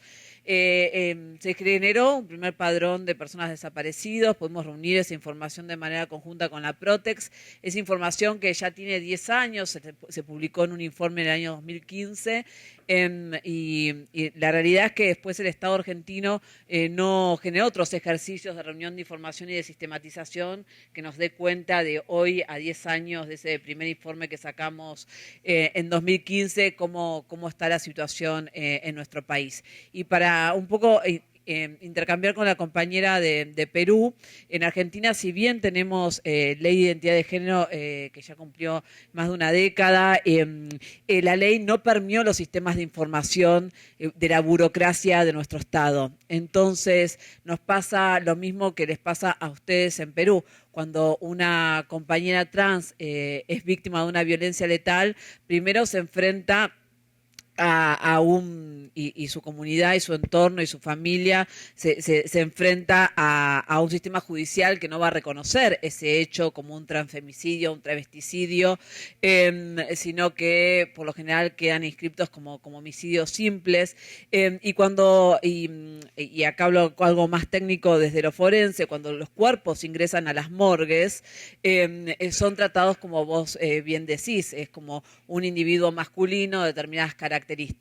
Entonces, de hecho, nosotras en estos 10 años de trabajo y de recuperación de información burocrática del Estado argentino, solo pudimos tener en nuestros registros una sola persona trans registrada como desaparecida, y eso fue gracias a que en el acta de función, en una nota marginal, al policía que le tocó intervenir puso que se trataba de una persona trans. Si no teníamos esa nota marginal, de más de 12.000 casos de personas que pudimos relevar, de personas desaparecidas en el país, solo una, y por un registro marginal, logramos saber que se trataba de una persona trans. Entonces, aún con ley de identidad de género, si esa ley de identidad de género no permea todos los sistemas de información y además no hay un trabajo pedagógico con los ámbitos de criminalísticas, con los ámbitos con los médicos forenses que van a practicar las operaciones de autopsia, bueno, es decir, ese dato es imposible de registrar. Y esto es claramente no solo va a determinar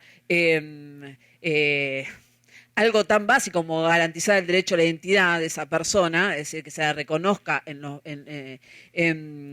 con la identidad de género adecuada, sino que también va a determinar cuáles son los protocolos de autopsias que se apliquen y cómo se va a llevar adelante esa recuperación de evidencia para poder llegar a la verdad. Entonces, nosotros tenemos muchos casos de compañeras trans que mueren en contexto penitenciario,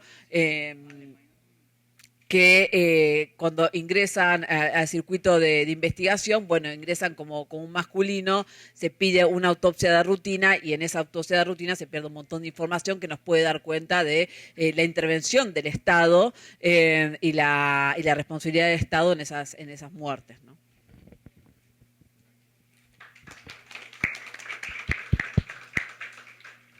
Então, depois, eu não sei se tem um grupo de todas que estão participando, que aí dá para mandar os 2 vídeos para o pessoal, para vocês poderem estar vendo o vídeo. Eu queria pegar a questão da comunicação, tá, Ana? Então, acho que a comunicação é fundamental, né? Então, eu acho que a gente precisa estar se desdobrando. Eu acho ver aí uns especialistas da área de comunicação, né, junto com algumas feministas, com cada segmentos presentes aqui que atuam na sociedade, para pensar uma campanha mesmo, né?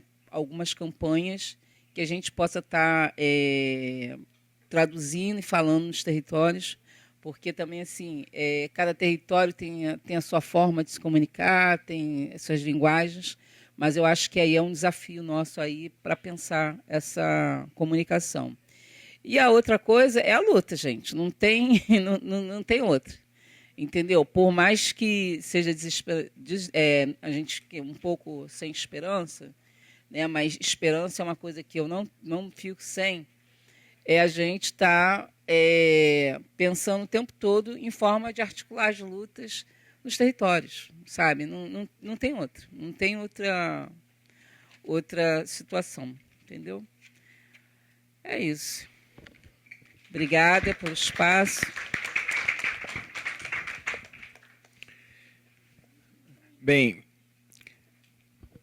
eu tomei nota aqui de algumas, né, das falas que surgiram aí. Vamos lá. Assim, eu acho que tem que diferenciar algumas coisas, como, por exemplo, assim, fundamentalismo não é fé. Fundamentalismo não é questão de religiosidade. Fundamentalismo é um projeto político e econômico que usa a fé como estratégia discursiva. Então, a primeira coisa que eu acho que a gente tem que começar a separar quando for fazer esse enfrentamento é deixar isso bem claro. Porque, veja só, eu sou ateu. Eu não tenho nada contra a fé de ninguém.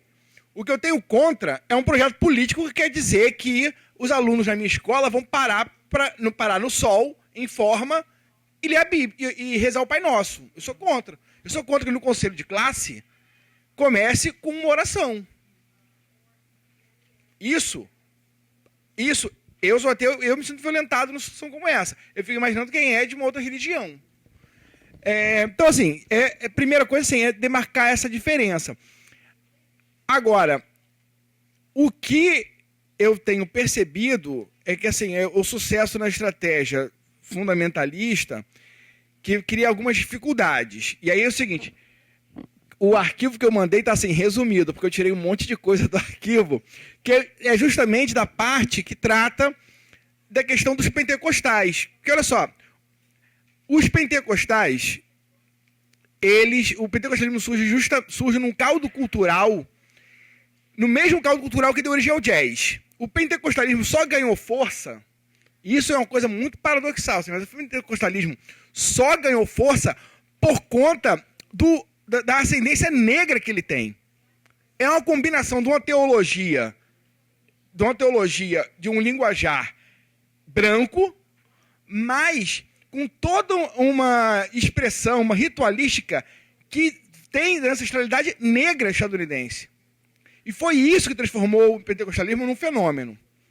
E aí ele vai criar uma série de defesas que vai dificultar que a gente promova um enfrentamento decente. Porque quando ele acaba se confundindo com fundamentalismo e pentecostalismo, ele acaba se escudando no que o pentecostalismo historicamente tem de bom, que ele surgiu como um processo inclusivo para os negros, para os mais pobres e para as mulheres. Aí você pega assim, os dados hoje no Brasil, os pentecostais, eles são predominantemente pobres, negros e mulheres. E a religião das mulheres pretas em geral é pentecostal.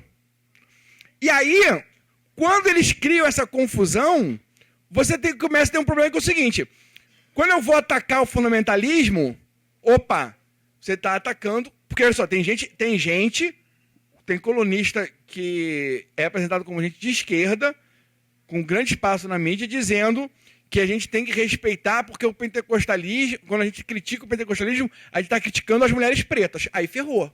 Aí interditou o debate. Porque o meu problema não é com o pentecostalismo, não é com as mulheres pretas, é com o fundamentalismo. Mas ele se protegeu dessa forma. Porque aí, quando o pentecostalismo surgiu, ele foi ridicularizado justamente pelo quê? Porque era uma expressão dos mais pobres. Os relatos do Los Angeles Times, na época, são assim, uma cambada, uns malucos, uns pobres, uns pretos, é tudo assim. Mandaram para acabar com a primeira igreja, eles mandaram o serviço de proteção aos menores, serviço de segurança de saúde pública. Então, assim, essa estratégia que o fundamentalismo arranjou de se associar de forma quase que siamesa com o pentecostalismo e, dada a entrada do pentecostalismo entre os mais vulneráveis, torna muito difícil o embate. Qual a estratégia? Eu não sei. Eu sei o seguinte, o diagnóstico eu tenho trabalhado para construir. Obrigado. A atual tensão entre Estados Unidos e Venezuela reativa a discussão sobre o tema da geopolítica do narcotráfico na América Latina. Esse tema não é novo, ele vem desde os anos 70, pelo menos, sempre com o protagonismo dos Estados Unidos em reconhecer na região a existência de ameaças existenciais à sua própria nação e aos países da América Latina. Quer dizer, o reconhecimento de que os Estados Unidos são o maior consumidor mundial de drogas ilegais nunca fez com que os Estados Unidos mudassem a sua forma de atuar com relação à América Latina. Ou seja, a lógica da guerra às drogas, que foi lançada no início dos anos 70 pelo presidente Richard Nixon, continua mais ou menos inalterada até hoje. E essa lógica está baseada na seguinte reflexão, de que os Estados Unidos são vítimas de produtos ilegais, de drogas ilegais, danosas à saúde, produzidas em países sempre do sul global, né? Do antigo terceiro mundo e hoje do sul global. Então, essa localização da ameaça sempre externa aos Estados Unidos tornou possível ativar uma lógica, um discurso de segurança nacional que desde o primeiro momento, nos anos 70 e depois nos anos 80, com o governo Reagan, que recupera e reforma a guerra às drogas de Nixon, manteve sempre uma lógica de militarização. Primeiro dos Estados Unidos, eles próprios, né, mobilizando tropas militares, a sua guarda costeira, que faz parte também das Forças Armadas dos Estados Unidos, mobilizando bases militares dos Estados Unidos em muitos países da América Latina, como Panamá, a Colômbia, o Equador, né, no Caribe, e também forçando, até certa medida, pressionando do ponto de vista diplomático e econômico, que países da região também militarizassem a sua guerra contra o narcotráfico. Eu digo relativamente porque também foi sempre plausível, né, entender que os países da região também tiveram interesses locais em militarizar o combate ao narcotráfico por razões diferentes. O caso da Colômbia estava vinculado, por exemplo, à guerra civil, ao conflito civil que o país viveu, né, e vive ainda em alguns setores desde os anos 60. No caso do México, teve a ver com a guerra suja que o governo do PRI manteve nos anos 70, nos anos 80, né, basicamente nos anos 70, e depois com todo o redimensionamento da estrutura política mexicana, que fez com que a chamada guerra contra os cartéis passasse a ser uma carta muito importante na mão dos presidentes da República a partir dos anos 2000.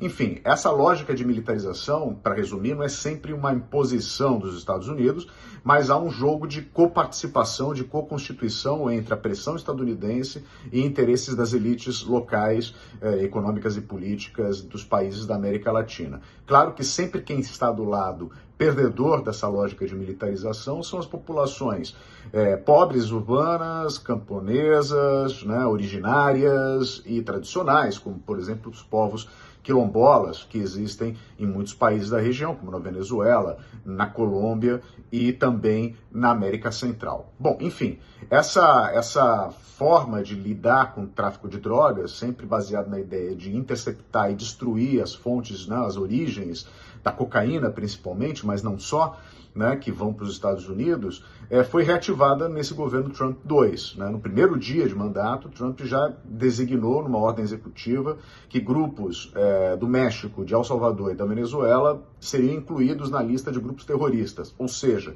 não seriam apenas mais considerados grupos criminosos transnacionais, mas grupos terroristas. Isso, obviamente, amplia muito a capacidade dos Estados Unidos, como Estado, de intervir no combate a tais grupos, como, por exemplo, o bloqueio de bens, a suspensão de contas, né, e uma narrativa toda de intervenção no exterior contra esses grupos, até porque do ponto de vista jurídico, formal, né, colocar um grupo no campo do terrorismo tira esse grupo do campo do Estado Democrático de Direito e do direito penal. Ele entra num direito de exceção, que é o direito que foi criado após os atentados de 11 de setembro de 2001, como o Ato Patriota e outros que vieram na sequência, que complementaram o Ato Patriota, e criam todo um arcabouço de excepcionalidade. Então, por exemplo, hoje em dia, né, se o Nicolás Maduro, que no discurso de Trump é um narcotraficante, for eventualmente capturado, ele pode parar em Guantánamo e a gente não saber mais do paradeiro dele, né, o que vai acontecer com ele, por exemplo.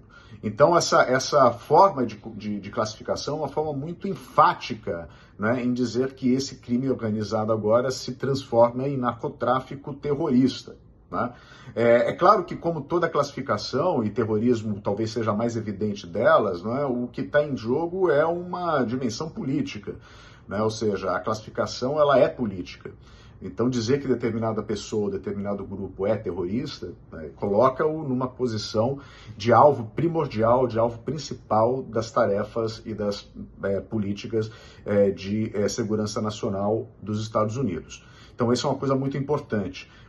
A Venezuela agora é acusada de ser um grande cartel, que o Estado venezuelano seja um grande cartel, o tal cartel de Los Soles, conceito muito questionado, inclusive, por militares, ex-militares, estudiosos estadunidenses, que dizem que, bom, esse cartel de Los Soles pressupõe que haja uma chefia dentro do alto comando do exército ou das Forças Armadas Bolivarianas da Venezuela, porque soles, ou sóis, em espanhol, são as formas pelas quais, ao invés de estrelas, né, os generais são marcados nos ombros. Então, cartel de Los Soles significaria cartel dos generais, né, e é muito questionado esse conceito. De todo modo, o envolvimento do Exército de Libertação Nacional colombiano, que está do lado da fronteira com a Venezuela e Colômbia, em muita transição e que tem uma benevolência, encontra uma benevolência muito grande do regime de Nicolás Maduro, né, fez com que a Colômbia também entrasse nesse rol de acusações. E agora, então, não só a Colômbia foi descertificada, que significa que ela não é mais entendida pelos Estados Unidos como colaboradora da política antidrogas, como ela se alinha, digamos assim, nessa vertente de uma geopolítica das drogas recuperada ou redimensionada. Portanto, é muito importante que a gente preste atenção nessa dimensão que coloca novamente a nossa região no palco central, ou pelo menos não tão periférico, da geopolítica global.